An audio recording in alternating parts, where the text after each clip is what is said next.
3, 2. Hang on.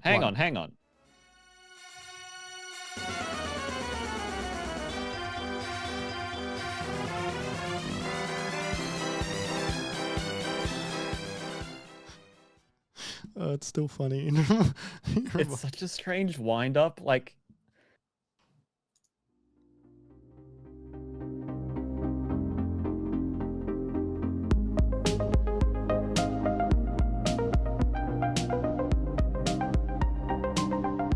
welcome everybody to the MiniMapCast. This is minimap.com.au's weekly games podcast, your favorite games weekly podcast. What?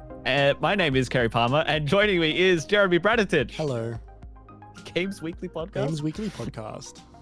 I didn't know I'd muck that up, obviously, because it's a mistake, and that's how that works. But if you did, then I would be a bit more concerned. If you were like, I'm gonna I can't wait to screw this up. I'm gonna make a big mistake. Jeremy, I am 18 hours into a slightly more than 2-week stint of living alone at home for, like, I think the first time in my life. Yeah, right. And it's been a really weird day. Is it because you just sort of like, are you finding yourself, what's the word? Like pottering? Is that a bit? Yeah. Like I am beholden to no one, which is like not to say that like it's terrible when people are here or whatever, but it's just that thing of like, oh, I don't have to worry when I turn a light on in the house if like Sam's asleep and I'm going to bed and it's late. Like I could just turn the light on when I'm going to bed because it's just me. Who cares? Yeah, you can just like watch like videos on your phone at a comfortably louder volume. Yeah, or just like not on headphones. Mm-hmm. Yeah, it's just random stuff. Like I can also order different foods because I'm not vegan and Sam is. Yeah, right. So when but also if I prepare a meal or like meals for the week, like I cooked pasta for us last night and that was dinner for the both of us before Sam went away. But then that was also 3 other meals that were all going to be for me. I was like, oh, I'm looking at my next 3 dinners here opposed to like one more night and a bit extra. You can just drink like liters of milk if you wanted to. Why couldn't I do that? But why, Jeremy? I'm not lactose intolerant. Yeah, but Sam was vegan. You could throw butter at the walls. You could put ice cream in your shoes. You can take goat's milk to bed. These are things that you wouldn't usually do. These are things you definitely wouldn't do if Sam was here. Think of the opportunities. True, but it turns out there are also things I wouldn't do if Sam wasn't here. That much has been determined today, as I've had no desire to do any of that, especially after you said it. Well, give it time. You're alone for how long? 2 weeks. Oh, you got days. What the fuck? So here you go. What are you talking about? Get back to me next week and let me know how you go. Why are you saying these strange things? Funny. It's good. I'm laughing. You did it. Yeah, that's me for the week. How's your week been? Good. I went down to the beach over the weekend. I did go-karting, which I was very bad at, considering that I don't drive. And then I was put in. I was taken to the Phillip Island Grand Prix circuit. Taken. Yeah, like I mean, I don't drive, so I get taken everywhere. We went there because you were taken to the beach. Yeah, because my mom's partner used to run the Grand Prix down at Phillip Island and has done for like the better part, I think, for 2 decades. Yeah, and has met wonderful and famous people while doing that, such as George Harrison, for example. Yeah, I love a person with 2 first names. Yeah, and a Beatle. But when what? I don't know what that means. George Harrison, one of the Beatles. Oh, really? Are you fucking out of your mind? What? Are you kidding me? You studied music. Are you serious right now? You're like, I'm gonna make fun of this guy's name because what a stupid name that no one has. His name, George from the Beatles. Like one quarter, Kerry. I thought you were saying that they had a VW Beetle. No, you didn't know. Oh Jesus! Like not. No, look, there's Paul and there's Ringo and yeah, that's about as far as I get. Are you kidding? No. You don't know the other Beatle? No. Paul, Ringo, George, and the most famous Beatle.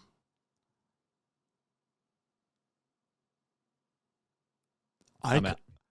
John Lennon. Oh yeah. Oh my fucking God.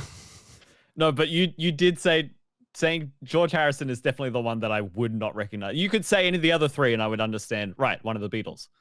Right, but George Harrison is definitely one who I can't tell you what instrument George plays. I don't think I can tell you what any of them play, honestly. Well, I mean, like, look, is Ringo the drummer? Yeah. Yeah, nailed it. Yeah, but look, instruments is one thing, but like the four Beatles' first names are so ingrained in just culture.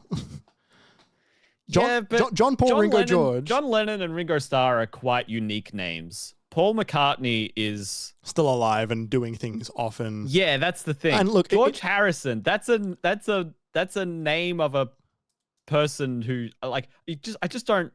Well, like the thing is, George Harrison was everyone's favorite Beatle because he was the only one that wasn't like a piece of shit, really. Oh, actually, Ringo's I think not so bad. But like, George died like a while ago. George is dead, Kerry. What? George what? died. This has gone awry. I drove around the Phillip Island Grand Prix circuit in a car. No, you were taken. I was taken around, and I was told by my mum's partner, like, I'll take you around. Like the there's a bunch of cars doing laps at the moment. I'll take the because he currently still just volunteers to help out driving the emergency vehicles. And he goes like hop in with me and we'll go for a lap at pedestrian pace is what he said. That's fun. And then the moment we got onto the track, he fucking floored it, and we took turns at 120 kilometers an hour. And then went up to something like 150 or 160 kilometers an hour. Fuck. And like, I mean, you put that video on Twitter and in the Discord, and I saw that, and the speed really didn't come across. It doesn't. On the video. It unfortunately does not. But what really does come across is like the feelings that you're feeling when you're like, fuck. Yeah, because like my stomach is getting pushed against the side of my body, and like my entire body is getting pushed against the side of the car, because I'm not like really holding on. Yeah. And he's driving like this is fine, and he was doing it the day before as well, and he's like, I actually took it slower for you than I was yesterday. Yeah, well that's the thing, like pedestrian pace on a racetrack is probably something like that, just normal highway speed. Yeah. And then we got back into our car and we were driving in like a 40k zone. I'm like, fuck, this is slow. Yeah. Did you say that to No, I was with other people who were in the car while we were doing the racetrack. But yeah, it was cool. Yeah, that's funny. All right, well, that's enough about Phillip Island, living alone, and the Beatles, everyone. It's time to talk about video games. I'm cutting that bit out. That's our highlight for the fucking episode. Yep. I mean, me hiding out of frame might not cut out well, but also I was very embarrassed. Hey, everyone, this is the MiniMapCast. If you didn't know, this is minimap.com.au's weekly games podcast, or Games Weekly podcast, as I said at the front. We go live on all podcast platforms every Wednesday with 24 hours of early access given to all of our wonderful patrons. More on that in a second. If you like what you're hearing, the rest of the podcast probably won't be like that, but thank you anyway. Hey, make sure to tell your friends about us and give the show a positive rating wherever you're listening to us, wherever you listen to your podcasts. It makes a huge difference to us. It's totally free. It only takes a few seconds. If you want to get notified every time a new episode is released, make sure to follow us on the social medias. We are at MiniMapAU on Twitter, Instagram, TikTok, YouTube, and Twitch and Threads, I guess. On Twitch, where we are live every night, 7:30 p.m. Australian Eastern Standard Time for the live recording of the MiniMapCast. That's right, we're live right now talking to good friends in the chat. Tootie, Buddy's just arrived. He's ready to talk about our topic for the week, our Subscription Service Smackdown sequel. So yeah, come and hang out in chat before or after or during if you're around on a Monday night. We wanted to say thank you to Shook for letting us use the Moog Model D Improv as the music for the MiniMapCast. You can listen to more of Shook's music at shook.bandcamp.com. And finally, MiniMap is completely independent and funded almost entirely out of our own pockets. So if you'd like to support us, help keep the mics and lights on, you can become one of our patrons. For only $5 a month, you get 24 hours of early access for all episodes of the MiniMapCast, some extra little bonus features we're working on, like those... we should do more of those retrospective conference watch-alongs. Yeah, especially since Danny O'Dwyer has given us maybe like 600 episodes worth of content That's true. I think there's only one like conference there now, but there's a bunch of good stuff in there. There's a bunch of stuff that's worth going through. And it's high quality, so that could be a good little synergy. He put up the Mario tech demo of the million Marios running around on the sphere from the Jeremy, GameCube. if you remember, it wasn't the million Marios, it was 128 Marios, because this was the pseudo sequel to Mario 64. I see. That actually never happened. They came out with Sunshine instead. But yeah, the one where it was all part of that Space World demo where they showed Metroid, they showed Zelda, they showed Mario. Yeah. I didn't realize it was all one sort of demo reel. Yeah. So yeah, that No Clip archive is a great place to go look at that stuff. And if we do future watch-alongs, it'll be on there if it's there. But yeah, you can find us watching along to old conferences, our post-show recordings, and early access to the MiniMapCast over on patreon.com/MiniMapAU. Yeah, for $5 if you wanted to help us out. And remember, it's cheaper than a latte with oat milk. Whew. Jeremy, last time I did that intro and I said thank you to Shook for letting us use the Moog Model D Improv, I found that I rushed over it and my brain said, Kerry, that wasn't words. You just ran roughshod over that. And doing it just then, I did it slower. But it reminded me of a video I made recently, about a month ago when Diablo came out for IGN. There were two videos I did, and I thought I was trying to speak like clearly and like pronounce all the T's at the end of sentences and S's and all of that, like enunciate, you know? Yeah. And the amount of people who commented on those videos that IGN had started using AI like voices for their guide videos, and it was just me talking strangely. It was like dozens of people. That's so fucking funny. It was, and so I've integrated that into my speech where I've had to like speak clearly, but also more naturally than before. Like I went too far in one direction. Like my speaking voice in that regard has changed over the last like 3 years. Yeah. And last month it went too far one way. I was like, all right, we got to course correct here. So that just reminded me of that. I found that smiling while doing it makes it sound better. Smiling while doing it, interesting. Because you're I do the inflecting happy sounds, like the happy shape of the mouth to do it. Yeah. Because if I say the words like Subscription Service Smackdown, or if I say the words Subscription Service Smackdown, it's weirdly different. That is weirdly different. Just slightly. I do the hand movements. I move my hands under my mic arm, and then I'll do a take where I bash into it. I'm like, shit, I gotta do that again. I do. Do you stand when you do VO? No, I should do that. You should. There's a reason voice actors stand. It helps everything. It helps breathing. It helps There you go. Hey, subscription services, everybody. So It's been about 1 year since the launch of PlayStation's revamped subscription service, PlayStation Plus and PlayStation Plus Plus and PlayStation Plus Plus Plus, unless you live in Australia or some similar territory in which you get PlayStation Plus Plus and a half. Yeah. So we thought we'd look at the last year and do what we did about a year ago, except compare the subscription services now and see what they've added in the last 12 months and see how they're going and sort of compare them against each other. The Subscription Service Smackdown sequel it is. So, yeah, that's what we're going to do here. What we've done is we've sort of outlined what their last years were like. But, Jeremy, I think I want to start by asking, out of Xbox Game Pass of any variety, Nintendo Switch Online, and PlayStation Plus/Plus/Plus, which of these three are you subscribed to, how, and which ones? Currently, all of them. Okay. But only recently PlayStation.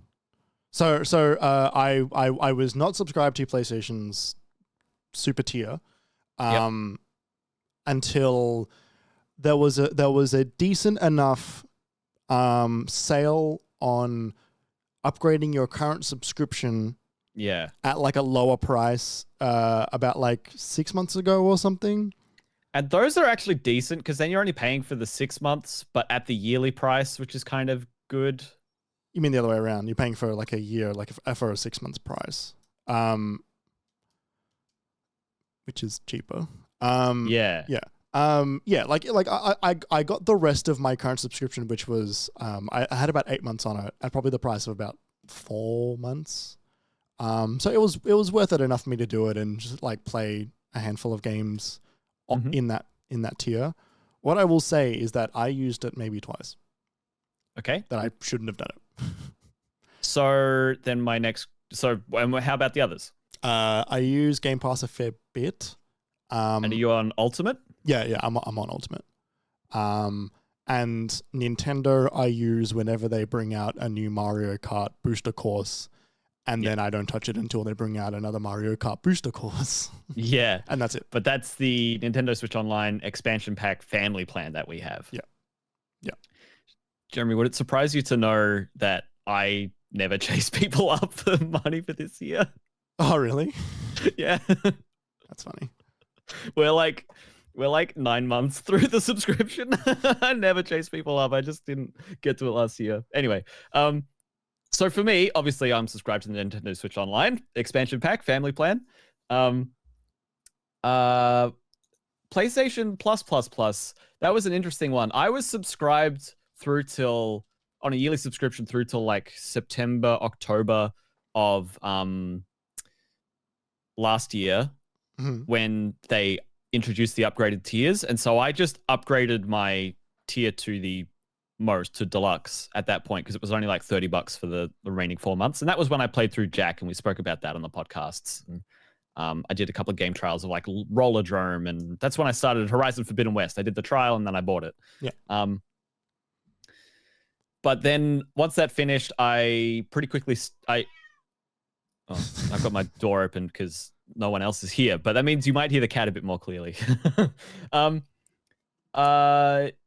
Yeah, then I stepped that down to the middle tier, which is PlayStation Plus Extra.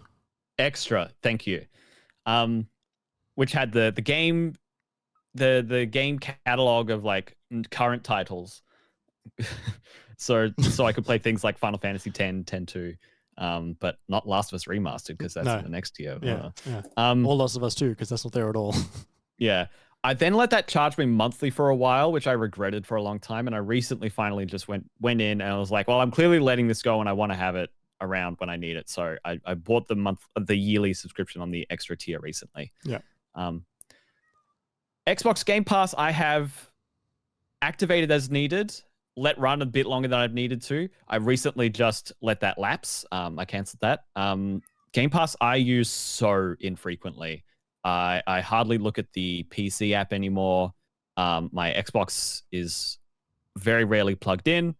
I appreciate it when it's there and I can play something that is there that I want to. I might close the door in a minute.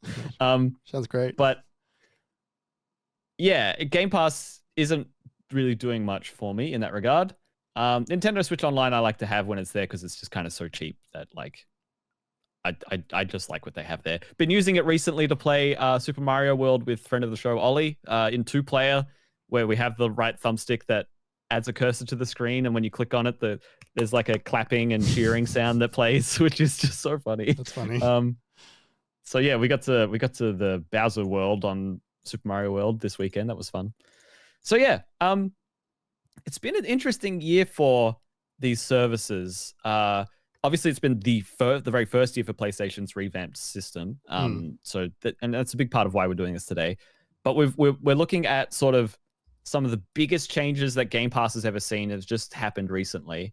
PlayStation Plus has sort of had to prove itself this year, and then we have Nintendo Switch Online, which has changed nearly nothing at all in the time since last year. So in terms of things that have changed for them all, I'll just start with Nintendo because it's pretty small. They added in February. They added the Game Boy and Game Boy Advance online catalogs available to.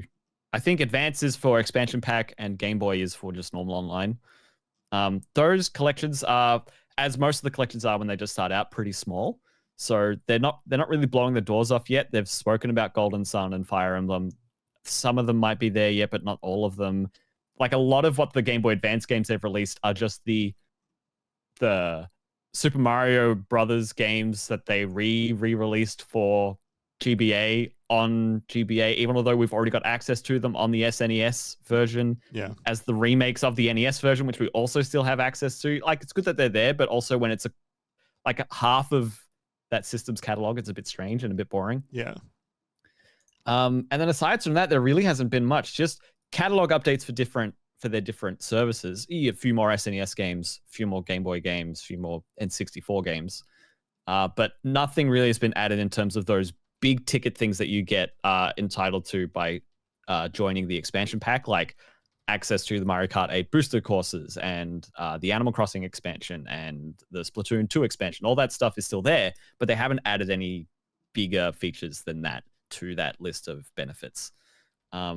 So that's kind of it, really. There's not really more value that they've added there, but at the same time, it hasn't gone up in price. And if you're on the family plan, it's still really cheap. Yeah. And even if you're paying for it solo, it's still the cheapest subscription service out there. So it continues to be a bit of a black sheep in this crowd, but still worth talking about. Yeah.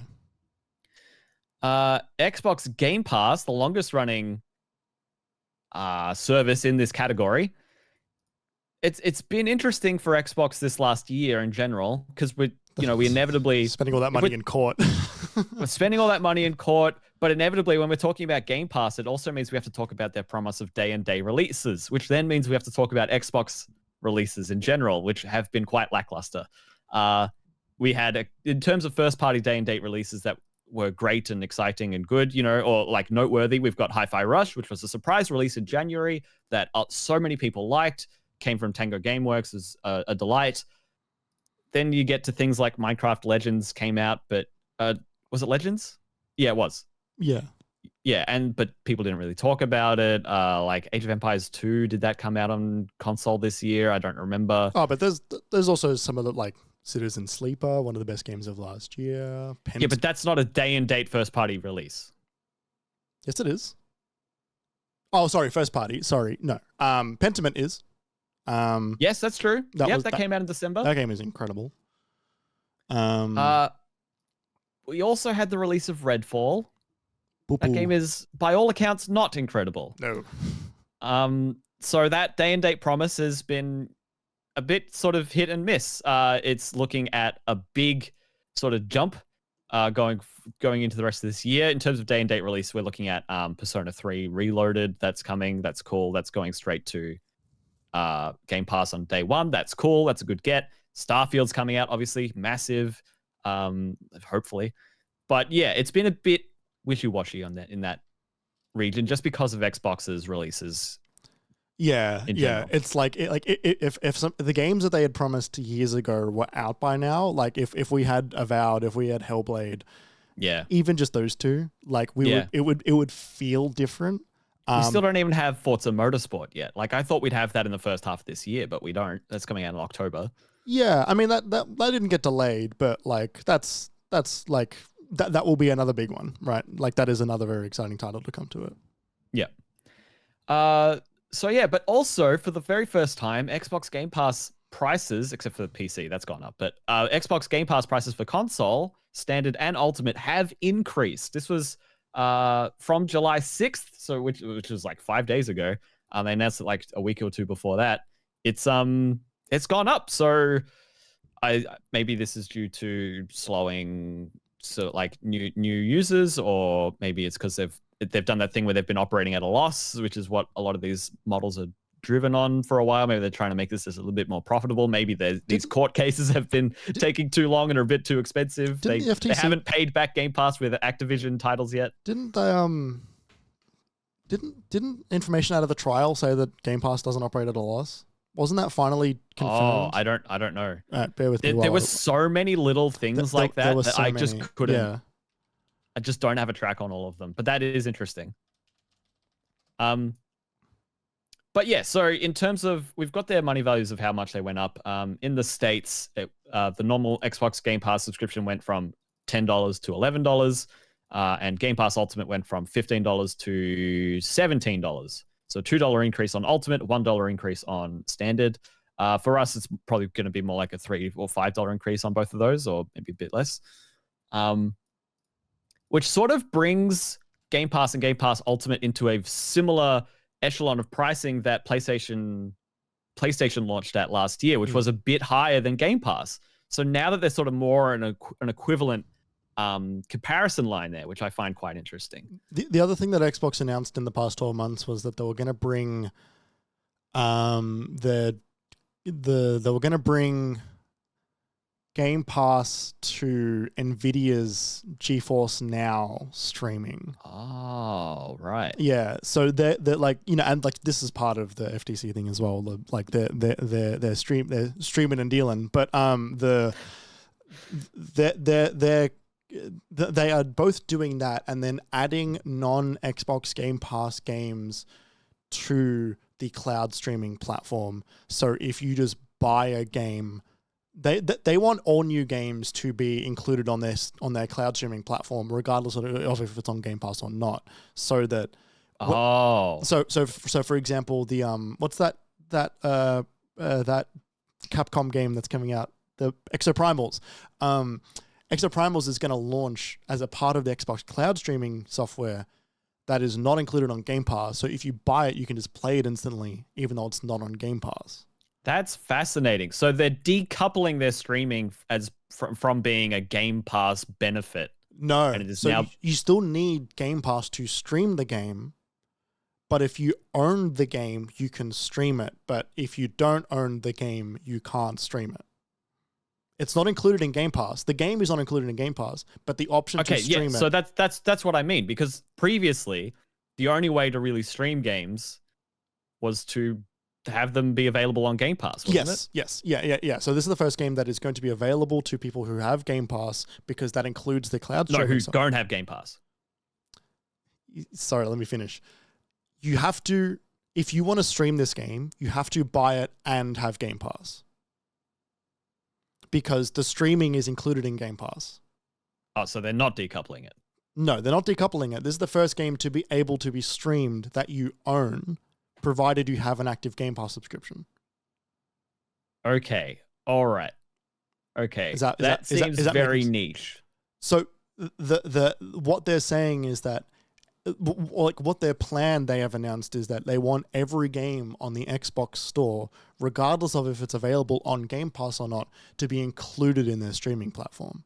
Right. Okay. So you'll see things like Overwatch, and if they get bought, then obviously, but they're not bought yet, and Street Fighter and Battlefield, and like every game, like ideally they want you to be able to play the entire GTA 6. Yes, why not? Ideally they want you to be able to play the entire Xbox game catalog via streaming. Huh. Yeah. the use case of someone owning Game Pass but still purchasing a new game and then deciding to stream it instead of download it or stream it while downloading or whatever. This will tie into their Keystone thing. This will tie into their, you have an LG TV or whatever the TV brand is. Yeah, or if you buy their download only puck thing or their streaming only puck thing. Yeah. Or you just do it via the phone. Yeah. So that's where that's going in. But that's where they're putting a lot of their money into, is the streaming stuff at the moment. Funny. Yeah. Okay. Yeah, it's really interesting. Mm-hmm. It's also interesting right now that if I wanted to, I could just stream GTA 5 because that just got added as of a week ago. I mean, you could stream most things that are there on Game Pass, which is a lot. It's been a lot for years. Hundreds of titles consecutively. But the idea that they want to keep all of them on there, that's a huge ask. As well as games that even aren't on Game Pass. That is fascinating. The use case of it only being available to someone who has Game Pass but also buys the new games. I guess it doesn't need to be new. Yeah, no, it's just if you have Game Pass and you own a bunch of games in your back catalog that you don't feel like downloading, you could just play them immediately. Fascinating. I think it's a decent selling point. Because there have been a few times where I'm I wish I could go back and play Red Dead Redemption 1, but it means I got to plug in 2 discs into my Xbox One to install the game, and then I got to launch it from that. Whereas if I could just hit a button and play a game that I already owned because I bought it on digitally 8 years ago, that's kind of neat. Yeah, no, it more options is good. It's not a bad thing. Yeah, I'm struggling to see the appeal personally, I guess. Jeremy, I was watching Scrubs on DVD this evening, and all right, and I put in one disc and I was like, oh, I don't want to see any of these episodes. I have to get back up and put in the second disc. Yes. And you know what I thought to myself? What? I miss doing this. Okay. I mean, look, I have Blu-rays, so I get it, but also I only really buy Blu-rays of movies. Anyway, those are the 3 big platforms at this point, and that's sort of the biggest change that Xbox have made, is they're trying to do a lot of the, aside the price difference and all of their streaming inclusion stuff. They're, as always, all 3 of them are playing different ball games, but they are still comparable in that regard. Absolutely. Yeah. I do want to quickly go over what PlayStation Plus has done that is sort of different from what we thought might happen, or sort of followed through on what they gave us at the start of last year. In terms of day and date releases, they have been very few and far between on that platform. To the point where it's there have been. So Stray was the big one when it was announced last year. That was July. Right. Okay. Chia, which came out, was it early this year, was day and date. And Humanity was a day and date catalog release as well recently. Is that in the back catalog? It's in the extra catalog. Yes. Okay. Right. Yeah. That game's great. Oh, did you buy it when you played it? No, it was also on PlayStation Plus as a game you could just redeem. Oh. I believe. Because I don't think that's true, Jeremy. Maybe I'm wrong about that. Maybe it was included in the catalog, and I still had a subscription at that point. So that was my impression that it was. We'll look that up in the break. Yeah. But yeah, very very few day and date releases, and all of them have been sort of indie, cool indies that they've shown in states of play conferences or whatever. Yeah. Yeah, Buddy in chat is saying extra only. Thanks for the fact check. There's a good chance I didn't actually pay attention when I was doing it. I was just like, I can play Humanity. Yeah. The one trend that is sort of different to not different, but is sort of come to pass, is that games that are 12 months old from the PlayStation Studios catalog have arrived on the platform once they reach that sort of 12-month period. So when we hit February, and it was a year since Horizon came out, we got Horizon on the system. Is God of War on there? It's not 12 months old yet. No, it's not 12 months old. I want to say it's on there. It's not. There was something else that landed there more recently. Now, it's not everything. I don't think Gran Turismo is on there yet. It is not. and then also Ratchet was never there, and it only just came in recently. It was like, okay, well, this has just been missing for the last year, but like I guess glad it's here. Like Last of Us 2 is still missing, but I think because there've been so many interviews recently, I think they have mentioned explicitly the 12-month after launch pattern that they sort of looked at with Horizon, and I swear there was something else, but anyway. God of War is a game trial, Ragnarok specifically. Yeah, and so it'll be the kind of thing like I imagine come September, Last of Us Part 1 will go to one of the platforms. If not the extra catalog, then the deluxe catalog. Spider-Man's not even fucking on there. No, I think it is, but it wasn't. I think it's only recently on there. I'm looking at the catalog on the website now, and Spider-Man is not listed. Oh, I swear they updated it recently, like a month ago. Not on the website, which is like up to date as of like God of War and rather Horizon and stuff. Stray is on there. Humanity is on here.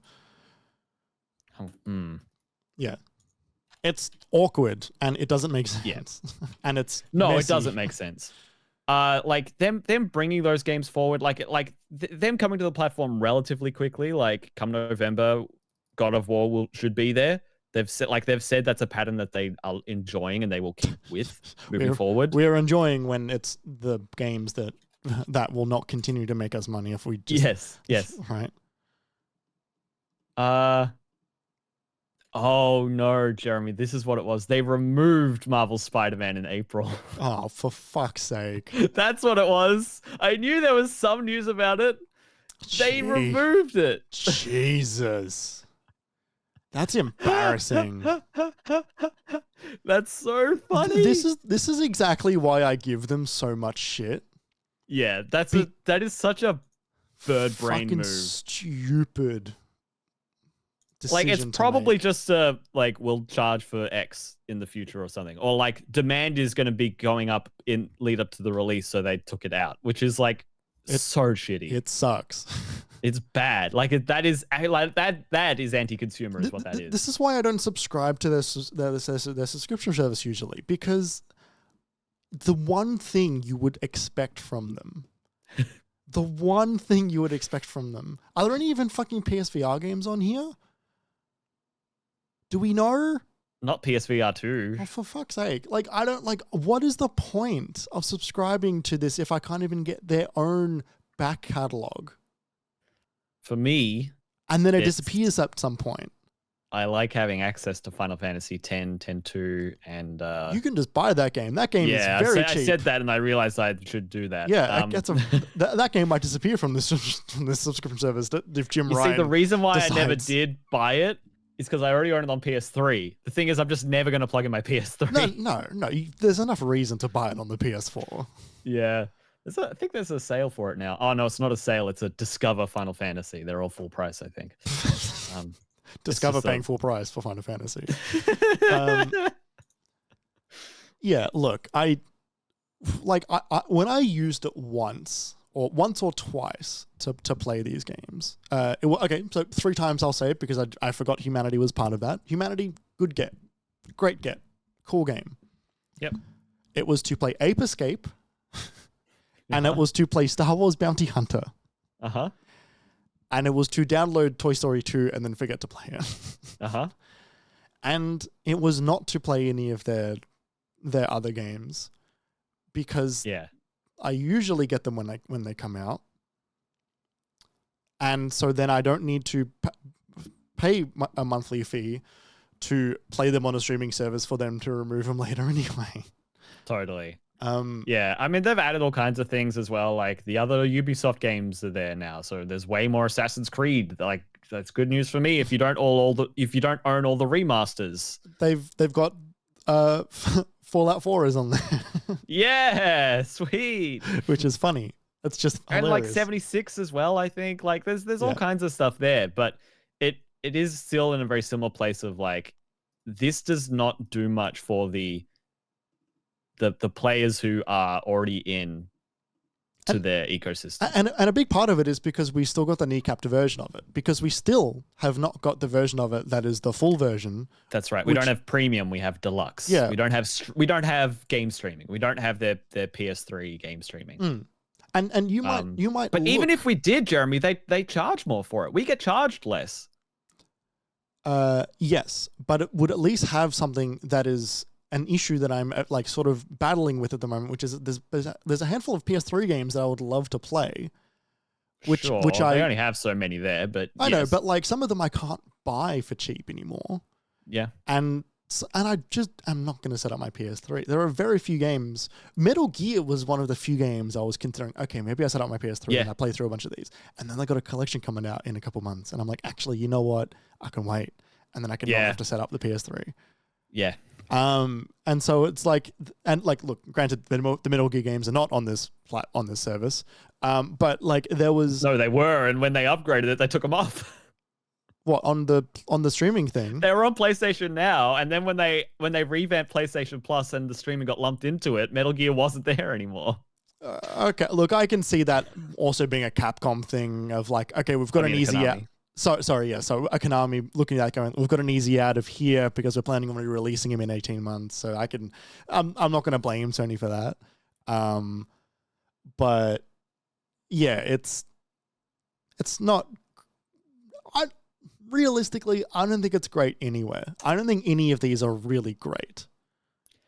Game Pass, I think, used to be... I will still go for the use case of the new PS5 user who didn't go in hard and wants to engage more with their console that they haven't experienced the whole catalog for already. Sure. I think that is an excellent way to jump into the PS5 ecosystem, play a bunch of old PS4 games, some classics for way more money if you really feel like it, even though they shouldn't really charge for those anyway. Yeah. But like I feel like all three of these subscriptions are decent enough for my first Xbox, my first Switch, my first Nintendo, my first PlayStation. Because also I still think PlayStation Essential, their baseline, which is what it was originally, I still think that is decent. Essential. That's what they call it. Yeah, the PlayStation Plus, One Plus. It's a bit pricey without a back catalog. Because they are removing the PS Plus. That those like 20 titles they had. Yeah, that was a better part of that. Yeah, it doesn't have that. I don't think it's worth that anymore. Okay, fair enough. Good point. It's worth it to jump in for a singular game that's coming to their monthly games that you can pick up. That if you like, I'm planning on beating Alan Wake 1 within a month so that I can play, so I don't have to spend. Re-up your sub. Yeah. I might not do that, and that's my fault. But like the baby's first console, any of these are okay. And I think if you have a back catalog of SNES, and I think that the Switch one is a bit less enticing for people who have never had a Nintendo before, because all the games that are on there are really old. There's no like. What do you mean? They've got Ocarina of Time on there and Majora's Mask. Yes. I know how old Ocarina of Time is because it's older than me. Like no one is. No, it's not. Yes, it is. No, it's not. Shut up. Yes, it is. No, it's not. Surely. It is. It's older than me. By like a month? That game's 97, I think. No, it came out in 98. Oh, sorry. Okay, in that case, I'm old. I thought it was 97. Oh, Jesus, Jeremy. Sorry. Tooty's here in chat with me, also freaking out. Come on, man. Maybe you can't do that to me. Maybe Mario 64 is older than me. Yes. Yes. Because that was 96. Right, there you go. I get that mixed up. Fucking hell. Sorry. Anyway, beside the point, all the Nintendo games are fucking old. Yes, no, you're right. There's nothing new there. There's nothing enticing there for anyone that's between the ages of 14 and like 7. Really. Well, no. Yes and no. There's nothing new and flashy there. There is still plenty to be enjoyed in the N64 catalog, in the SNES catalog, even if you're 10 or 14 or whatever. But there's not even any Pokemon games now that they've added the Game Boy Advance. Yeah, that is a complete own goal. That is just such a colossal fuck up. They will never add Pokemon games. I mean, we've got Pokemon Puzzle League and Pokemon Stadium. Sorry, they will never add... We know Pokemon Stadium 2 is also coming, so who's got egg on their face now? It's coming, and it's not there yet. I make this joke every time. What? Can they not find the ROM? I can find the ROM for them. Careful, Nintendo will put you in fucking indentured servitude for the rest of your life if you tell them where to find it. Yeah, no, good point. All right, maybe I should ask first. Yeah. You know, like, and so the ROM is too big, he says in chat. Yeah. You know, there's not a lot, like, and yeah, like, I think at the very least, PlayStation, the second tier, the one that is $20 extra. Yeah. Yes. The $21. How much is it a month? I think a month. I think is like 18. Not $19 a month. Yeah. And Game Pass, like baseline level Game Pass. I think they're both good for. Yeah, I've never had one of these consoles before. Because they've both got gigantic back catalogs and multi-publisher back catalogs. Yeah. But it is harder. I think it's harder for me to say again that the highest tier of PlayStation is worth it for someone over a longer period of time. I can't recommend it to anyone. Yeah, because you're not going to get anything new ever. No, you will. It'll just be limited to like 1 hour or like 2 hours. Yeah. Whereas, you know, when Xbox eventually brings out a good first party game, that is like AAA in size and scope, because like hopefully Starfield or Forza. Yeah. It'll be worth it to have Game Pass then. But yeah, I think it's looking worse than what it was last year. Everything. PlayStation Plus or all of them. I agree. I didn't have a bad idea of Nintendo. Like, I didn't have a bad feeling of Nintendo going into this discussion until I pointed out exactly what they've added since, and it was really not much. Like Game Boy and Game Boy Advance, it's cool that it's there, but their catalogs are so anemic. They're so slim. Yeah. And so it's like, okay, call me in a year when they're full up. I like the N64 catalog now is much more sizable and it looks so much better than it did on launch. And I fully expect the same thing to be the case for these Game Boy and Game Boy Advance catalogs, but they release in such poor form every time. And that's the only thing we have to talk about for them, really. Well, like that and the booster pack, the booster course. Right, but that was happening this time last year. Yeah. And it's still maybe the only thing that's worth it on there.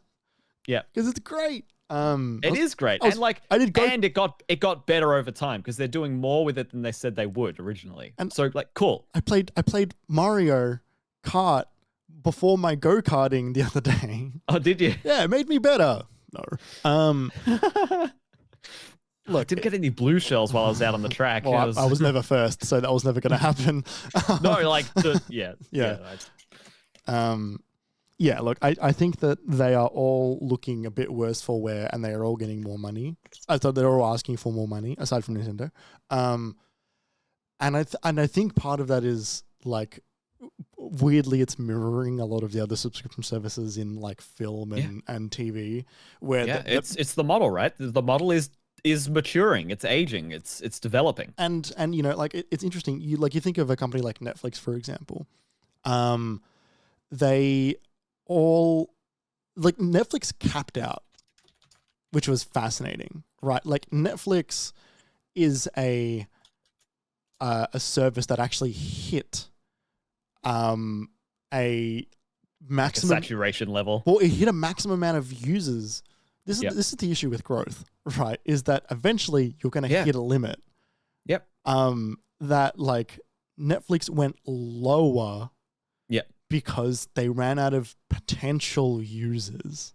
Well, yeah, and their model was built on growth. All of these models are built on growth. Uber and all of these large tech companies. It's funny. There's been a number of times where kind of funny recently I've responded to questions of like, oh, hey, why haven't you hired this person when they come through? They were so good on your podcast. Why haven't you? They always have on Paris Lilly and Janet Garcia on their podcast, regular co-hosts. Yeah. And they're like, oh, why haven't you hired them? And they're like, look, you know, we have ads and sponsorships and stuff like that. We've got our merch, and we're funded on Patreon through our viewers. But, you know, right now that's funding 11 people. They have 11 full-time employees. And then they pay anyone who does a guest appearance on their show. And they're like, we will not put our company in a position where, you know, we start all these shows and then all of a sudden we have to scramble to keep up with our own commitments. And then all of a sudden the people that we brought along and who moved across the country to start working with us are out of a job. Like, we need this to be sustainable. When they left IGN to start up this thing, they wanted to bring Kevin along and they couldn't, because they were they couldn't. We were like, we don't know if we can afford to bring you along, and you're currently working at IGN, working full time. You should stay there.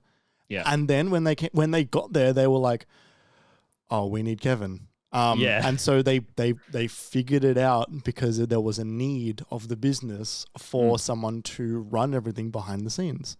Yeah. It's the reason that Vice shut down. And the reason that initially Vice shut down Waypoint was because even though their subscription that they had launched specifically for the Waypoint crew was making them, like, you know, a decent amount of money to keep things going. Yeah, like sustaining them.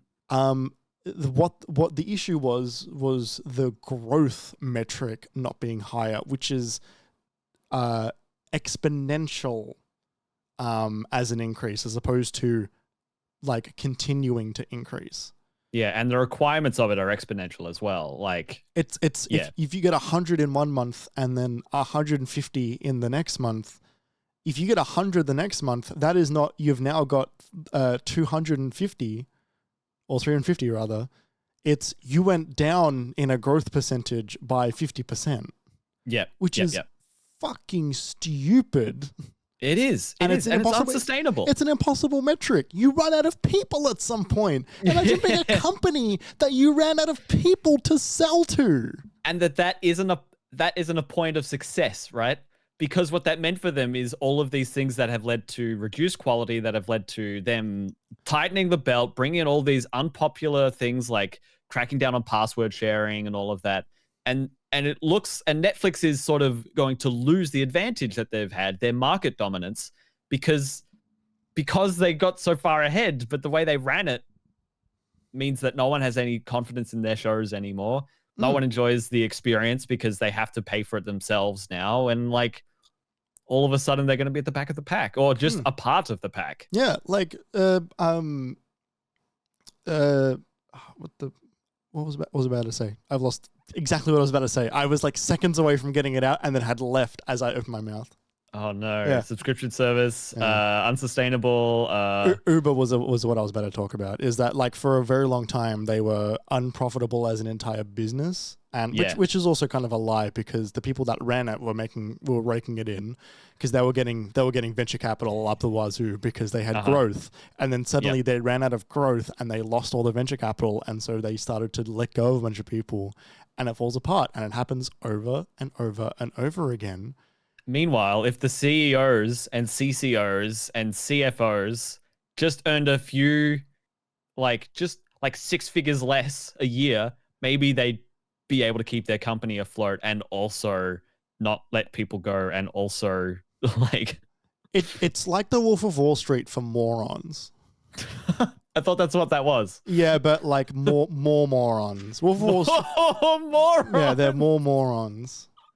More morons. Yeah, they're morons with 2 O's. That's a Final Fantasy creature name if I've ever heard it. What, more moron? A more moron. Yeah, a more moron. Yeah. Snakes, vermin. So yeah, like, what does the next 12 months look like? What does the next 12 months? Whatever happens for Nintendo Switch 2 or the Super Nintendo Switch is going to be interesting, because I think they'll update their service alongside it. I think they'll increase the price. But maybe they won't. I think they will a little bit, but I think that they will also use that as the time to increase the price of it. Yeah, maybe a little bit. Yeah, I would hope that it stays relatively the same if we're going to still be inside the Switch ecosystem for a bit longer. They might just remove the family plan. Could you imagine? Yeah, I can imagine that. That would be pretty brutal. If they did that and up the price, I think they could only do one. They can only do one, but I think the second one will hurt. If they did both, that would be an absolute knife in, like a twist of the knife in the gut. Like they might just do that. They have been known to do that. Totally. That's the thing, right? They might. They have, yeah, and they'll say, all right, there's no Pokemon games ever coming to this platform, and also we're removing all the Mario games. Yeah, totally. Like what I would hope if it did come along to the new system, it would be a like, hey, as part of Nintendo Switch expansion pack, we are now offering for people who are getting their new Nintendo Switch 2, we are offering these select Nintendo Switch classic titles. So Odyssey, Mario Kart 8, maybe not. Breath of the Wild, because Tears of the Kingdom is out, stuff like that. Or like maybe not Odyssey, maybe New Super Mario Brothers Wii U. Something like that. Right. Today it's just as GameCube games, and I'm telling you, no, they're not going to do GameCube games because they're the ones that are prime for full price remasters that are not worth the price tag. So not full price. I mean, Metroid Prime wasn't full price. Pikmin is not going to be full price. Oh, so okay. Too expensive remasters. I'll leave it at that. 3/4 price. Yeah. Instead of giving misinformation, which I did do by saying full price, I will then just editorialize by saying definitely too much. Yeah. That's fine. Yeah. Also, I think GameCube games, it's tricky. There's not. Jeremy. Yeah, go on. Come on, Gary. What is it? Why? Tell me. There are so many things they don't have on their online catalog. Yes, there are. Where is Smash Brothers? What do you mean? Buy the one that they're selling. Where's Pokemon? Buy the ones that they're selling. And if you dare to emulate them, if you dare to emulate them, they will come to your house with a whole bunch of documents that means that they own you, and they'll also kick your dog.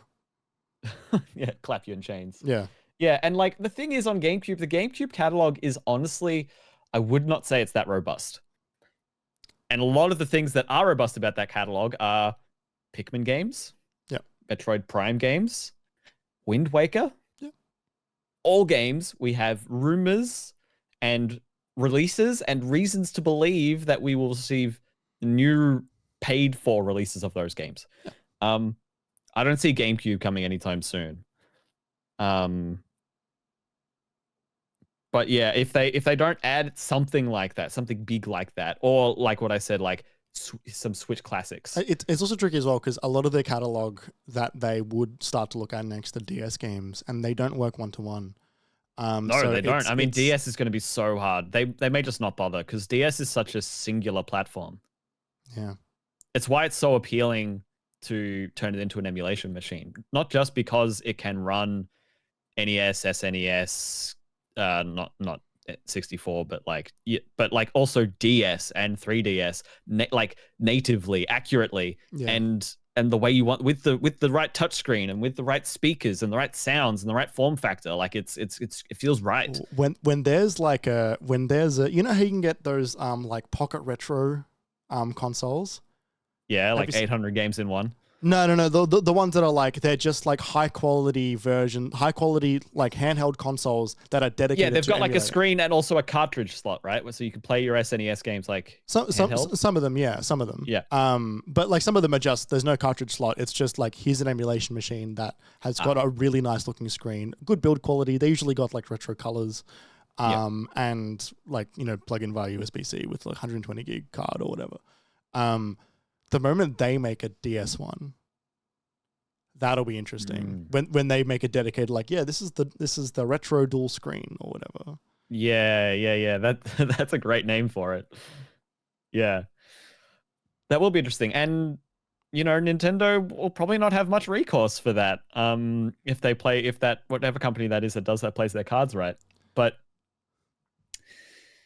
yeah, there's just, I don't think. They definitely can't justify a price increase the way it is, I don't think. And look, I don't see feel them like adding much. Everyone's been doing price increases lately that, like, I don't think anyone really needs a reason to. No, but at the same time, their service has always been cheap. But it's also been an offering that is like commensurate with their price.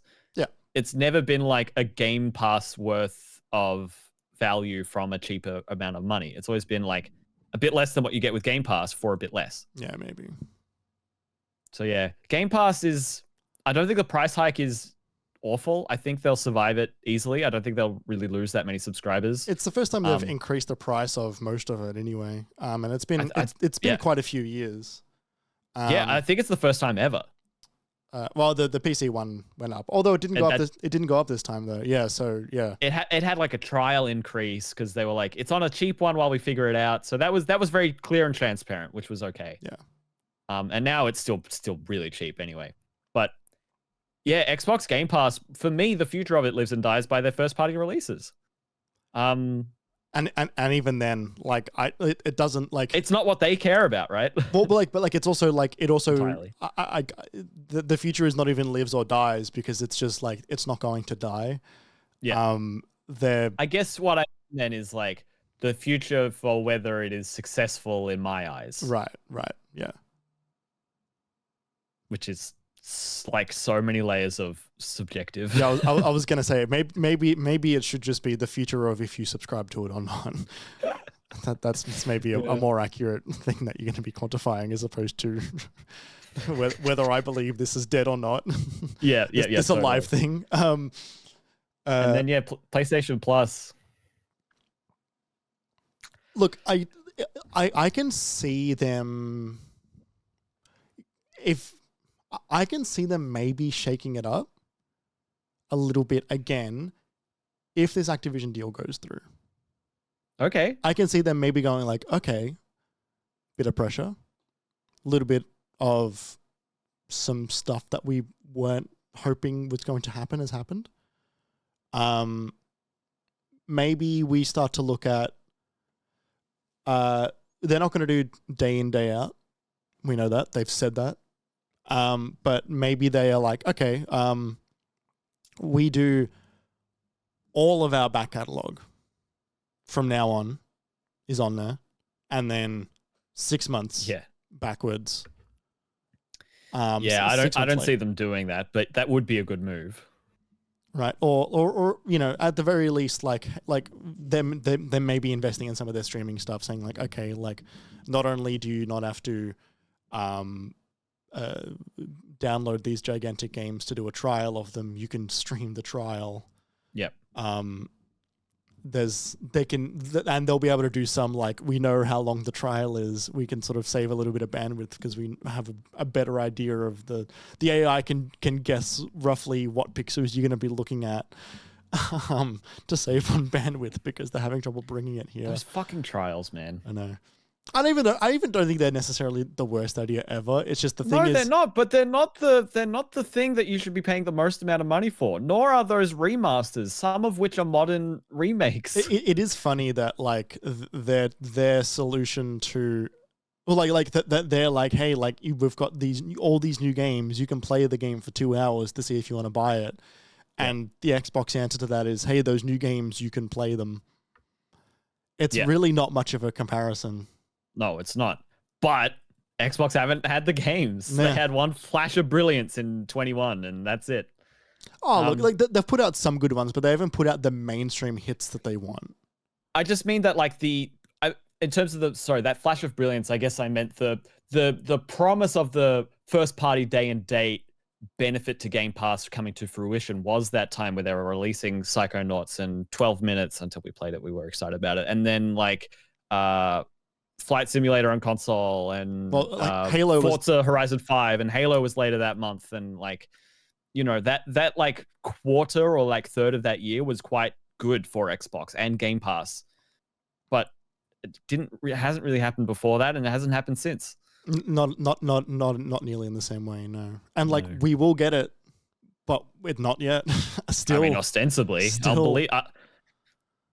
I know. Well, it's like just in the sense that, like, there's not many games that have been announced since then. It's just we're still seeing those older ones. That's true. It's the same promise is the thing. It's not a failed promise. It's just a delay. It hasn't happened yet. Yeah, I know. It's an unfulfilled promise. Yeah, it's ridiculous. Buddy makes an interesting point in chat, and then we'll wrap this segment up. He says, my worry is the Game Pass model and its effect on everything else. Sort of how we were talking about with Netflix, how it affected the industry. We didn't really get into that, but it did affect the industry, and it led to sort of different productions. Sort of, everything had to be bingeable and all of that kind of thing, and it's led to shows being greenlit for different reasons, made different ways, sort of having higher thresholds or being removed from services, even although when they're owned by the company that are distributing it. Like, and it seemed to have an adverse effect that people are starting to really cotton onto in the industry in a way that it's like, hey, maybe we should really move away from this. In terms of Game Pass model and what these subscription services might have as in terms of an impact on the industry, I think obviously they will have an impact. Everything does, but I don't necessarily think, like looking especially at Nintendo and PlayStation like we just did, I don't think those offerings are particularly poised to devalue the industry in the same way that, or devalue the work that goes into the industry in the same way that Netflix's production pipeline and distribution has done for the film and TV industry. Again, because they are making sure they get all those day one full price purchases. PlayStation is, by not putting them on day and date. Yeah. And Nintendo isn't putting anything that is younger than 20 years old on their service, unless it's DLC. So, and then Xbox is there doing some interesting things, but then they don't have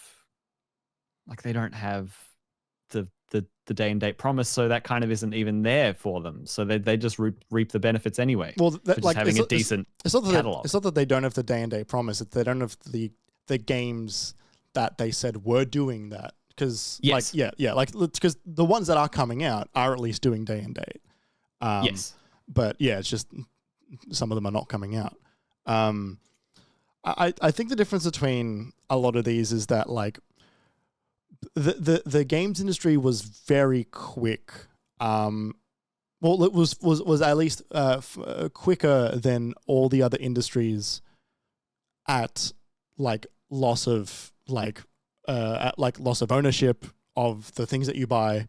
I mean, that's what Steam is. Yeah. Like people talk about like, oh, like I can, at the very least, I can go to my Steam store and buy my games and I own them. It's like, no, you don't own them. Like moment you own a license. Yeah, the moment Steam revokes the game from you, if it decides to at one point, you don't have that game anymore. We saw that with, like while they didn't delete PT off your console, if you had it, you couldn't download that game. You couldn't transfer that game. They went out of their way to remove that game from as many places as they could. Like the shows that you can't buy Blu-rays of, or the Disney Plus shows, for example, you can't physically own those shows in a legal way. Like we've been doing that for years. The thing is, we still have discs. And not every game can afford to go on a disc, but that's not like a new thing that we're dealing with now because of the subscriptions. No, that's part of the digital uprising and sort of physical media being less appealing, and more people have better internet access and all of that kind of thing. So yeah, it's hand in hand with a couple of different things going forward. Yeah, like a more brutal example of this was there was a game that came out on Stadia as an exclusive, which the moment Stadia went down, the game was not playable literally anywhere because no one ever got a local file of it to emulate it because it was all hosted on Stadia. The people who made that game were lucky enough to, as of last week, re-release that game onto other consoles. Which I noticed when I was putting one of my posts together, because I was like, I've heard of this game. Why do I know this game? And which one was that? I don't remember the name of it now. But I remember looking at it and I was like, I don't actually usually include games that have already been released on other consoles on my social media posts, but I did on this one because it was a Stadia game that then got brought to everything else. Glint, thank you, buddy. Which was just really fascinating, and like I'm glad they're able to do that, but not every game is going to be able to do that. No. And yeah, like I think at some point, with Xbox's desire to at some point release a console that is streaming only, they won't be the only ones that go down that route. and it is up to individual actors at that point to make sure when they finish their job at Game Studio that is working in a way that means that people don't have access to their game when they're at home, to find a way to ensure that in a possible scenario,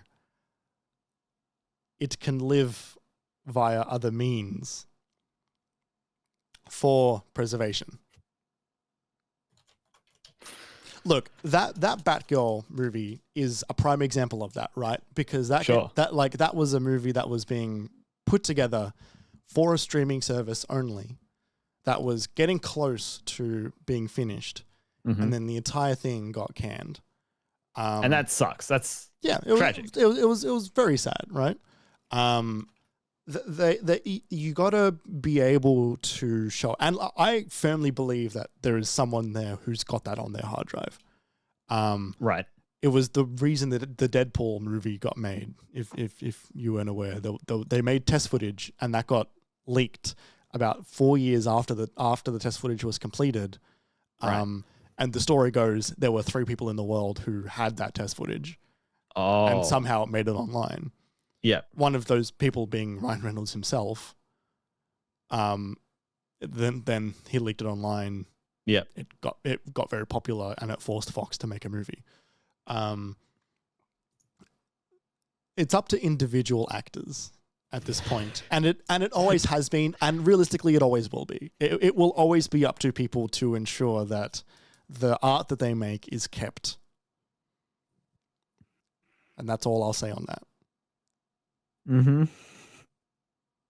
Well, let's go to the break. So hang on, sorry, there's someone at my door. So we can worm our way out of that legal minefield that we found ourselves in.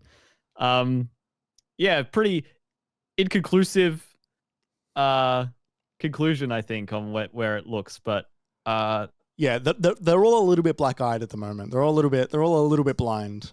Trending down. Yeah. Yeah. And that's okay. Yeah. Doesn't always have to be growth, everybody. It's all that to Silicon Valley. What? Should book a meeting with Silicon Valley, like all of them. Yeah. I'm sure they'll just be happy to take my call. Doesn't have to be growth all the time, everybody. Yeah. You can just make the things you want. It's fine. All right, everyone. We're going to go to a quick break, and when we come back, we're going to talk about the things we've been playing.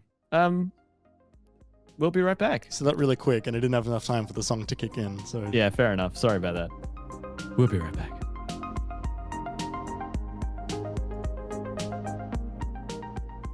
Welcome back to the MiniMapCast. We've been talking about movies and not much else. Saunas and mostly movies. Do you know how you say sauna in Swedish?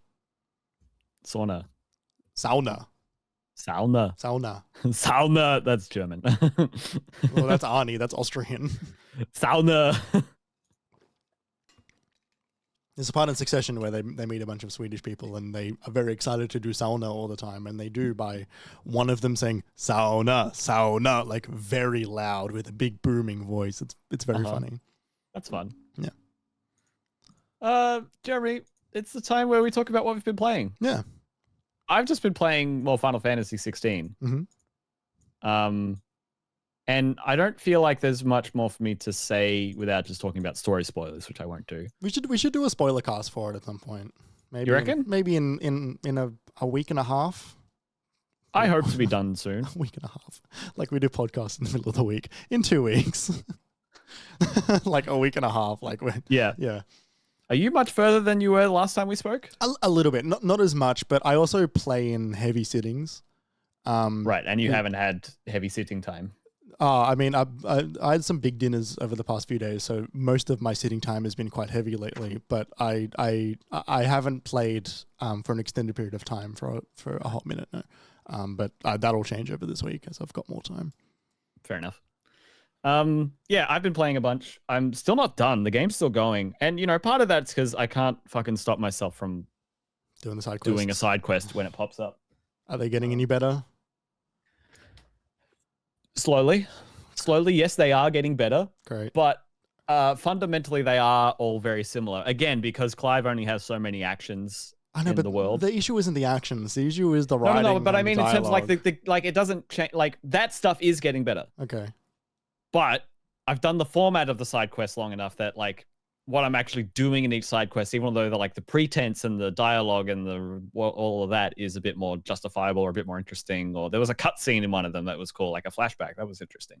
Right. But even with all of that, it's still Clive, go kill a thing and bring me back its talon. Clive, I need you to. Oh, really, Griffin?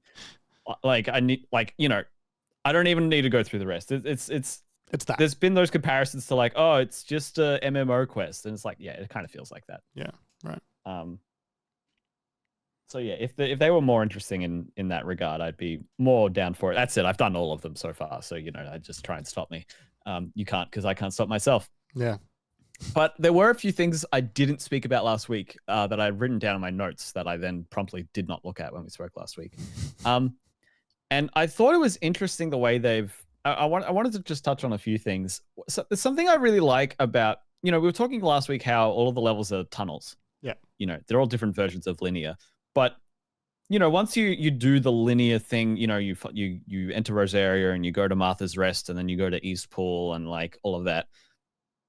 But then you do the next section where you like you go into the town at the south of Rosaria, and then there's a bridge that connects to the west of to the west of Martha's Rest that went down that you couldn't get through before, connects now to the north of this village that you just went through, and like it starts to do that sort of bigger interconnected map kind of thing.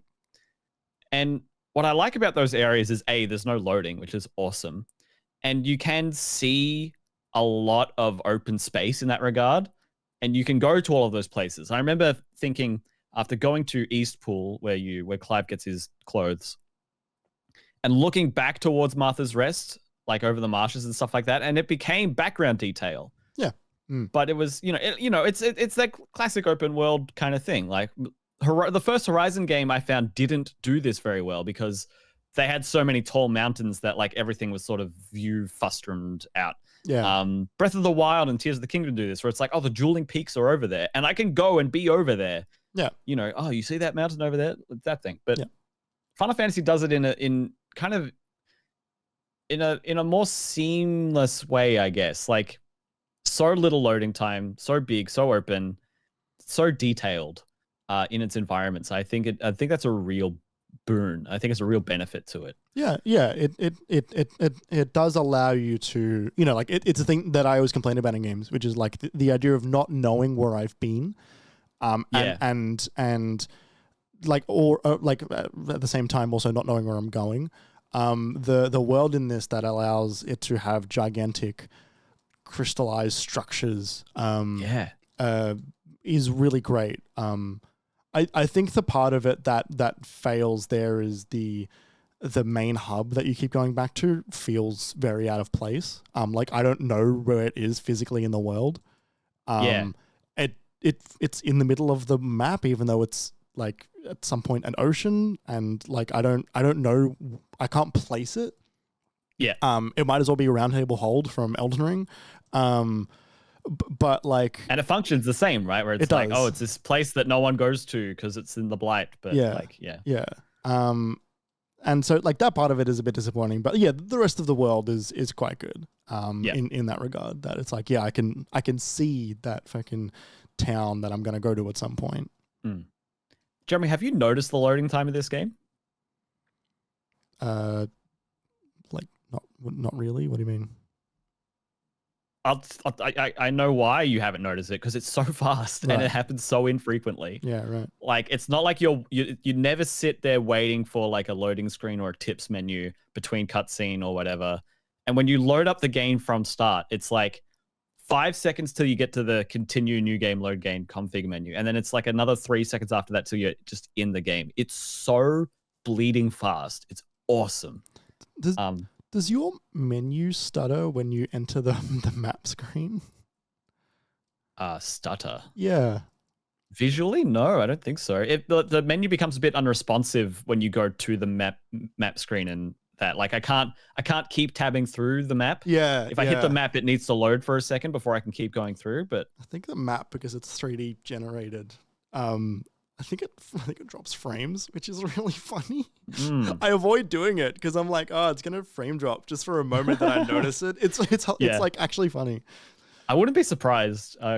Digital Foundry's review of the game noted that their performance mode is quite lackluster. Yeah. Like the resolution before upsampling, John was saying it gets down to, in performance mode, maybe as low as 720p. Yeah, right. Before they upsample it. But yeah, I've loved how fast it is. I've also I haven't taken screenshots in a game like this since like Spider-Man came out in 2018. Like a little bit with the photo mode, but also there's just so many great cinematic shots in the cinematics that like I've got so many shots that I want to take off the PS5 and put in my desktop folder for my computer, which is great. Like it's awesome to have that. I haven't had that in a long time. Yeah. But yeah, I wrote something here about how the side quests, what does it say? Taking time with the side quests helps the world feel as large as it looks. Taking a few hours on the way through and around town makes it feel like I'm actually traveling across Storm. And I think when I was getting to know the areas and the side quests were fast, that was true. Yeah. But now it's a great way to waste time. It's just so, now it's like I'm at the point now where there's a bit of like dire, like kind of like important like stakes happening in the story. It's like, oh, we got to get back. The thing's got to happen. We got to do this. And as soon as I finish that conversation, 3 quests pop up out of nowhere. 2 of them with the pluses that I know will give me upgrades. So it's like, you know what that is, Kerry?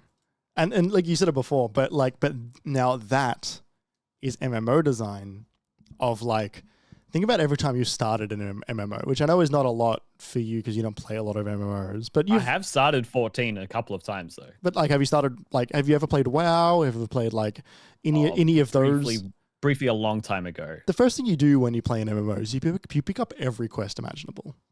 Yeah, yep. You do. And then you get to a point where you're like, well, I've actually over-leveled for this quest to really give me anything of worth. So it's not going to be that fun or give me that much or be that interesting. And so at the beginning of the game, you're picking up every side quest because they were all giving you something of worth. Yeah. And now it is not worth your time to do them. Man, like I would love to get to the Heavensward campaign for 14, but you can skip. A Realm Reborn still takes so long, and you do have to get through that faff. There's so much faff. You can skip Realm Reborn. There are skips. Add like hacky skips or like no, like Destiny style. Do the Heavensward campaign. Huh. Maybe I should look into that. Maybe that wasn't free when I was doing it. It depends on when you were looking to do it. Yeah. Like Heavensward only recently, like last 6-ish months went free, I'm pretty sure every expansion that so it's not free. It's you buy the newest expansion and then you can get a booster to that expansion. Is my understanding. It's the same with WoW, same with a lot of expansions. Like they are like a lot of games allow you to do that. Yeah. Well, I figured I'd get through all of Realm Reborn before I even got to Heavensward. Like if I was to get to Heavensward, let's see if I would even get there by doing the stuff that came before it first, kind of a deal in my head, you know? I didn't hate Realm Reborn. I thought it was fine. No, but like when I did it, I just lost interest. It just didn't keep me. Yeah, like I had days where I was sort of like I had a blanket on over my chair and I just sort of sat there. I had a TV show on. I was doing some stuff and then I'd stop the TV show when I was doing the story bit. Yeah. Yeah. I haven't had a good like just time sink game like that in a long time. And I also don't gravitate towards them that much. I don't know. Yeah, like 14 was the only MMO that ever did that for me. And I played a bit of WoW. Like I played a bit of WoW. Yeah. So yeah, those are just the things I had to bring up. And again, mostly because the story is continuing to go on and I'm continuing to enjoy it, but also, you know, I can't really talk to the story so much of a big part of this game in a way that I just can't talk about it without spoiling it. Yeah. I have thoughts about it, but I shan't share them today. Yeah, we'll I think we should do something at some point. Maybe a Patreon thing, maybe a main feed thing. See how we go. Yep. What have you been playing, Jeremy? So I've been playing 2 things. I've been playing, finally, I had some time yesterday, came home from my trip to the beach, and I had a few hours to kill. I'm like, okay, I know what I'm finally going to be able to do. I'm going to play a game that I bought on the Steam sale at the moment, Mars First Logistics. Which is a video game that I have mentioned in the past. I played it at PAX. Comes from a studio called Shape Shop, which is, I believe there's 2 full-time employees at Shape Shop. One of them being Carlonica from Twitter, and the other one being Ian McClarty. Ian, whose games... You know from our discussions of Red Desert Render and Catacombs of Solaris Revisited. Solaris. Yeah. Jump Grid was another one that he made. 3 really awesome games. I like a lot of the games Ian makes. I think he's a really interesting Melbourne game developer. He was also one of the Grannies, which is the Red Dead Redemption Online Troop? Yeah, like a collective art exhibit thing that we went to. Yeah, at Acme. Yeah, which was also really awesome. People should look that up on YouTube if you haven't. It is wonderful. It is a really incredible way to play games, and a really artistic thing. Mars First Logistics is fascinating. It is the most traditional video game type game that Ian has made in a hot minute. It span off from Red Desert Render. You can see that through line. Mars First Logistics is a rover building game where you control a rover on Mars and you must do tasks.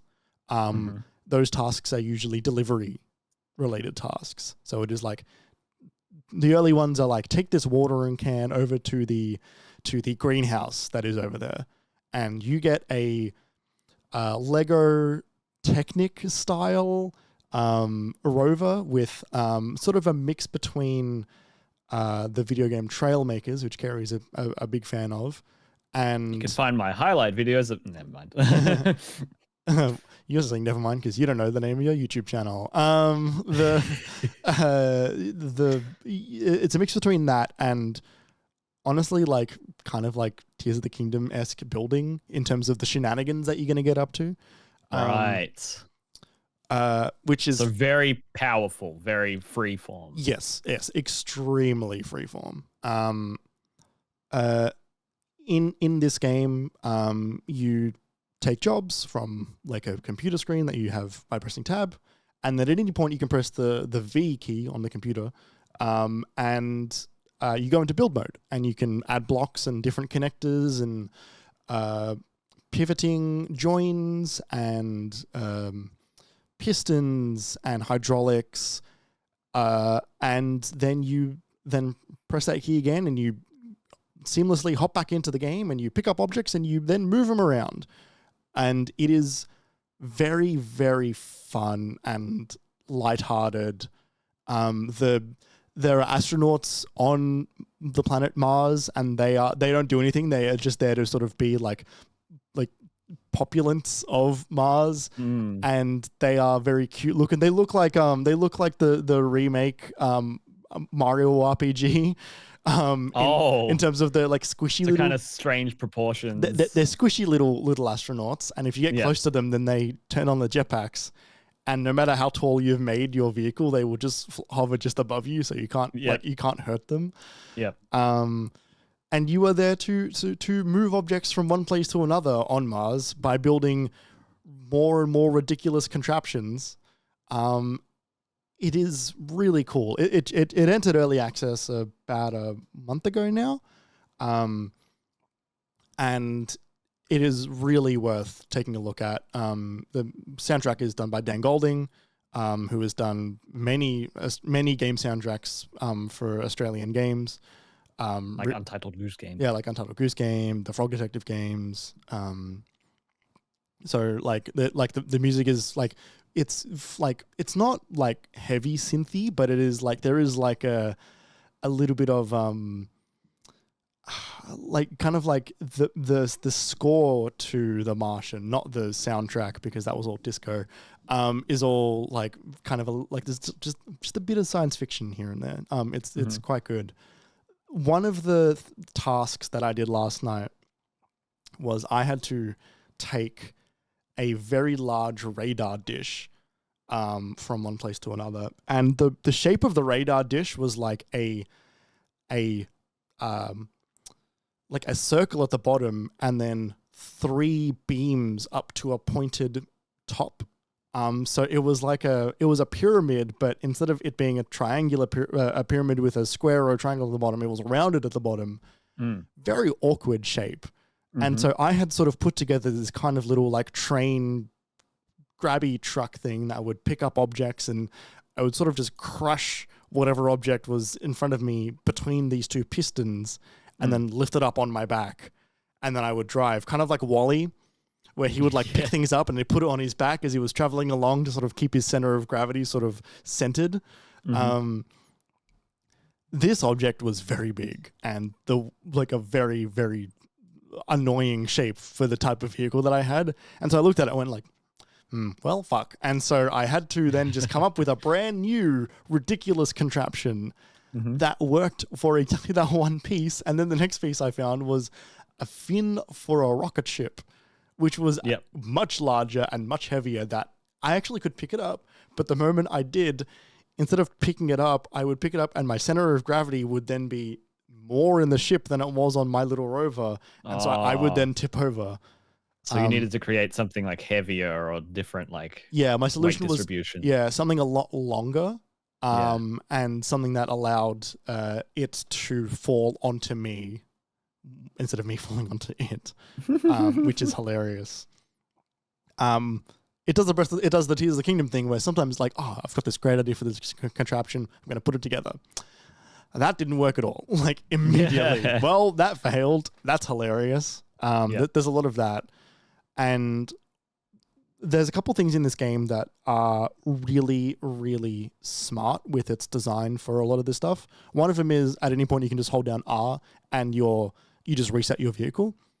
You can reset all of the objects that for the quests you were doing. So if you like kind of fuck it up and it falls over or something, you can instantly without penalty reset the location of the object to be at the beginning again, which is really useful, especially if you have no idea where you've left it. The actual building itself is quite intuitive. It's not complicated to figure out really at all. It's much easier than in Tears of the Kingdom. Mostly because it's mouse and keyboard. Well, it's mouse and keyboard, but also like you just have it's got better control because you're in like a building mode, but also you're not like Link moving around. Yeah. But even then, the ability to highlight a bunch of objects, copy them into your clipboard, and then delete them, and then move, say, the join that all these objects were connected to, adjust that, and then paste that back in, but also manipulate and rotate how you want to paste it. Say, for example, I made this entire thing, but I fucked it up and actually needed it to be like 90 degrees. That's going to be a gigantic pain in the ass into the Kingdom. In this, you literally just copy it, delete it, rotate it, paste it. It's that is so useful. And on top of that, if you you can save a bunch of designs, which you can in a lot of these games, but you save them into a PNG of the design itself, and then in the alpha of the PNG, embedded in the alpha is the code to that object. So if I wanted to give you this cool truck I made, it is just I give you a PNG of the truck I made that has the PNG as the PNG, and hidden in the alpha is the truck you can import into the game. I remember you told me when you learned about that, you told me how they did that, and it's amazing. It's an awesome way to use an alpha channel like that. Yeah. It reminds me of honestly, at first it reminds me of like NFTs. You know what I mean? In a weird way of like, there's like an associated like code alongside the picture. Yeah, except in this, that's not how that works. It's not the same. Except these are intrinsically linked as opposed to arbitrary and nothing.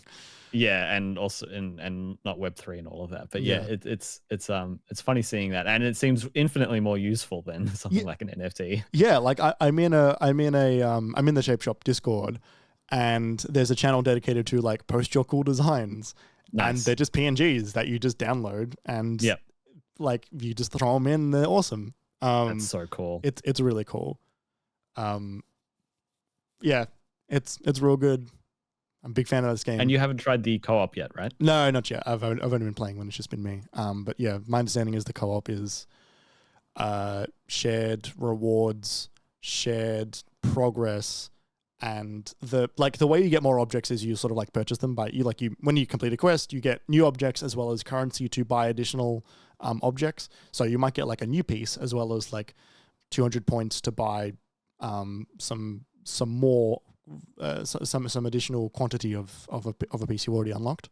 You can also like color it in as well if you want. The allowance you have is not shared, so you can make whatever you want, and I could make whatever I want, and we could together create 2 abominations on the surface of Mars. So it's real cool. So yeah, you were showing me a tiny bit of it before we started today, and the sound design was what stood out to me in my brief time with it. Like it's very sparse in terms of its audio, but you know you really hear the gravel, and like when an object lands on the ground, you hear it on the sand of the planet, and all the servos and everything like moving, like they're all like really good, like totally really heavy sounds. And I think it was the lack of ambient like music for me, or like music, and also just like you don't hear like wind or dust sound, you know, it's just kind of like empty planet. Things. Like not unlike Death Stranding in a weird way in terms of like there's ambience in that, but not much. It's mostly just the footsteps that you hear in that game, and then every now and again a song will play, which is the same in this, which is funny because they're both delivery games. That is funny. Yeah, like they're both games about like, you know, taking something from somewhere to somewhere else. Has Ian spoken about that? Whether I don't know. I have no idea. I'll have to look that up or just ask him. But yeah, I recommend this game, and it's a mobile game, which is always good. So yeah, sweet. The other thing that I've been playing, I haven't played a lot of it. I think I'm not going to actually play any more of this because the way I'm going to enjoy this game, I think from now on, is through video. Okay, through other people. Through other people. But I played MyHouse.WAD. Okay, I don't know what that is. Have you heard of this at all? I don't think so. So MyHouse.WAD is a Doom 2 WAD, which is like a level, like a mod, custom game. Oh, I've heard about this. I was going to be very heard about this. I was going to be very surprised if you hadn't. Yeah, it's that's such a obscure name. Yeah, sorry, go on. It is a Doom 2 mod, which what I will say is what I will say is that you should play this game. Anyone who is interested. Anyone who is interested in any really cool Doom mods or any cool, just neat little games, you should check this out. I don't think you need to play this game to enjoy it. I think you can watch some. There are plenty of videos on YouTube which go through it, and you will get the same level of, enjoyment out of it. I wanted to play it because I'm me, and I'm like, well, let me do my thing first, and then I'll see if I want to continue doing it this way or if I want to do it the way most other people are doing it. I'm glad that there was a big video that dropped, wasn't there? It's like a 2-hour long video or something. There were a few very long videos from different creators. Multiple videos. Yeah. Okay. But like they're all separate videos. But like a bunch of people all at once kind of made really big like video essays on them.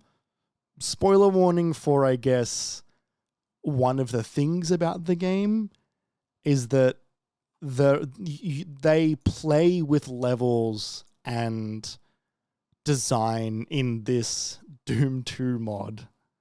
Yeah. In really, really intelligent and exciting ways of like, and it's not something that we've never seen before, but it's done really well in here, where it's like you'll enter a room in a house that has sort of got like a whole bunch of fucking weird shit in it.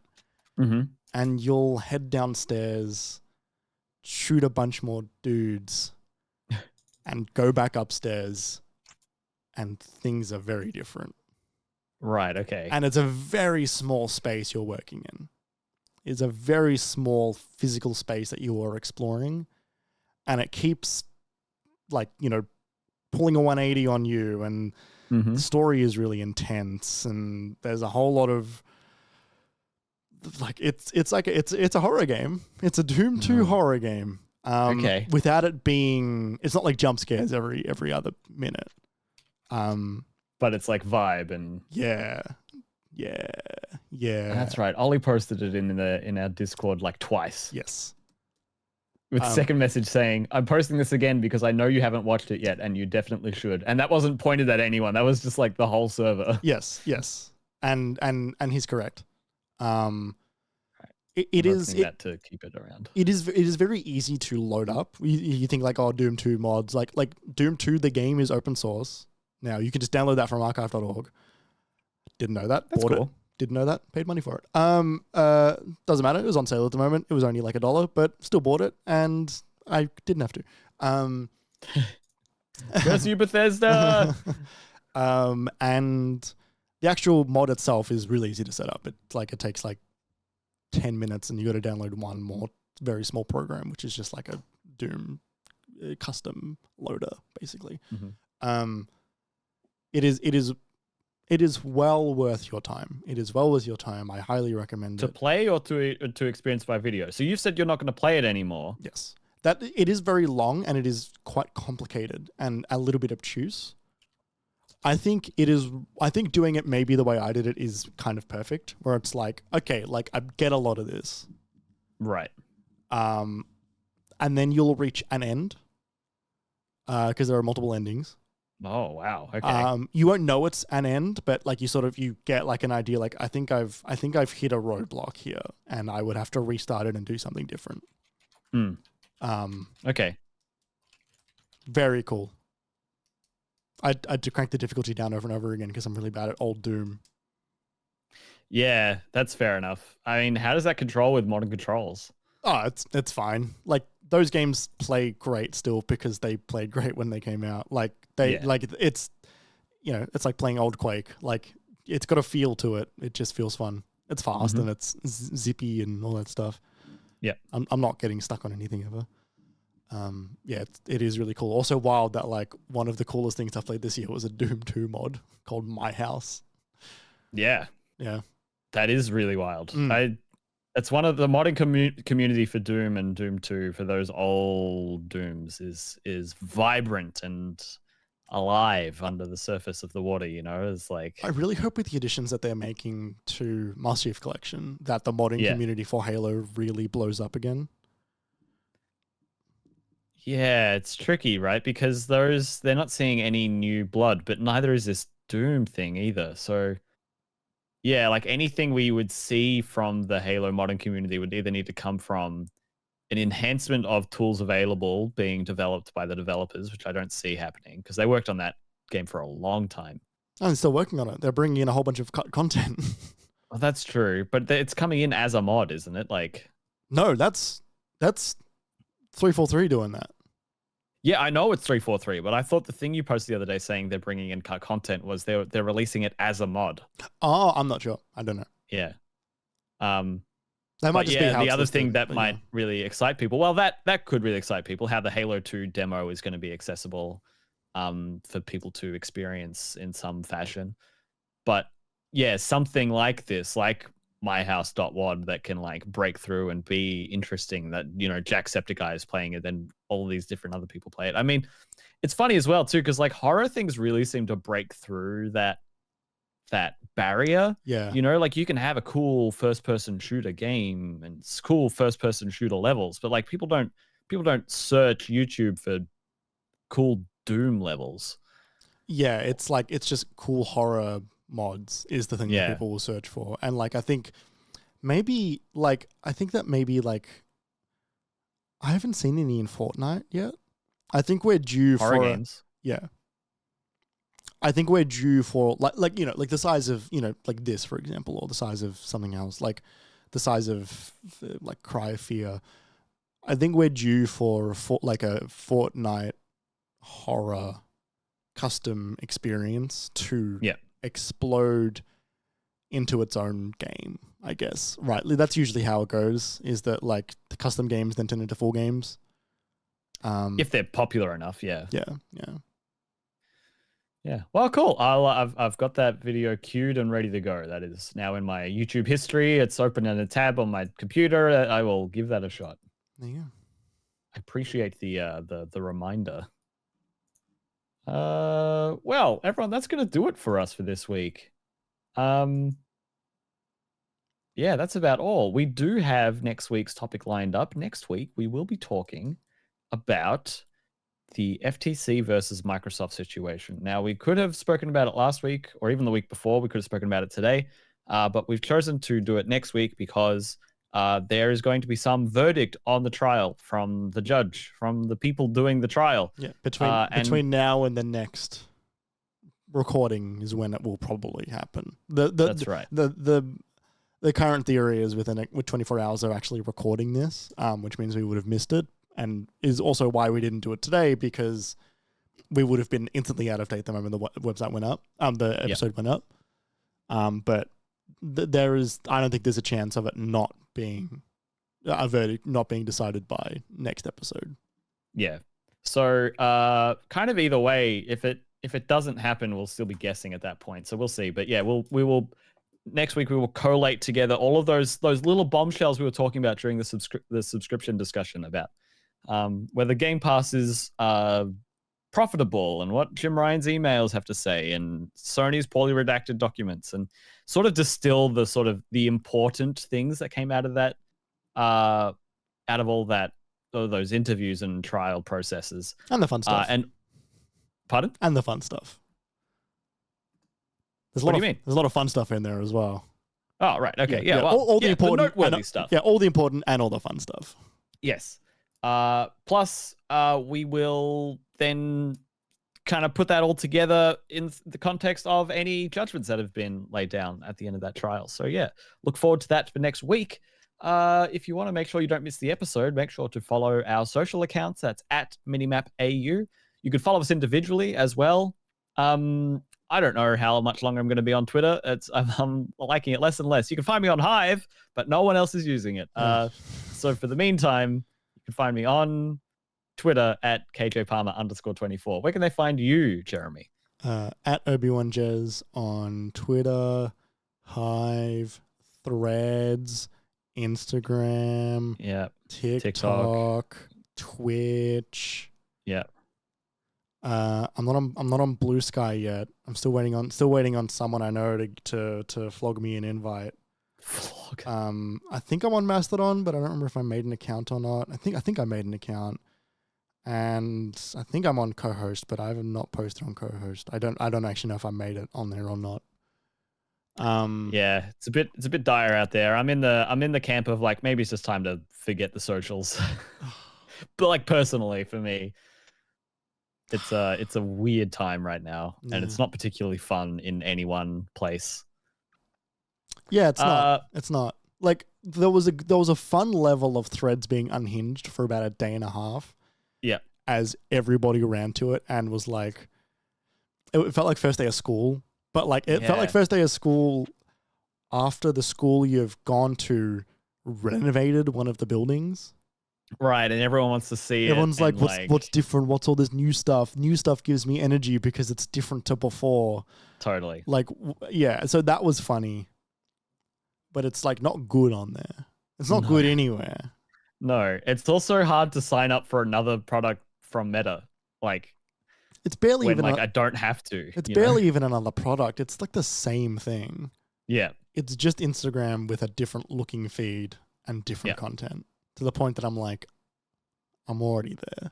One of the things that turned me off it so hard was like, you see now that people are like screenshotting and sending and sharing threads from Zuckerberg on the platform, and he's like, oh wow, like 7 million users in 10 hours or something, like mind blown emoji. And I'm like,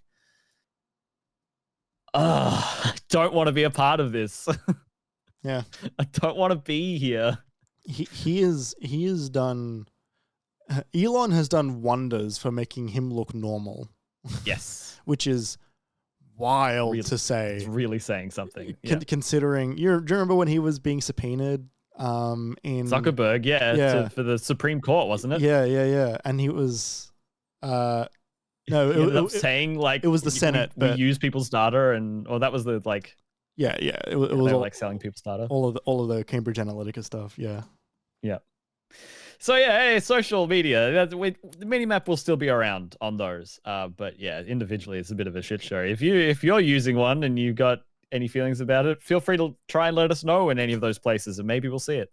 You can also head to minimap.com.au, which is not a social media platform. It's just our website for anything else Minimap related, including the Mini Disc podcast.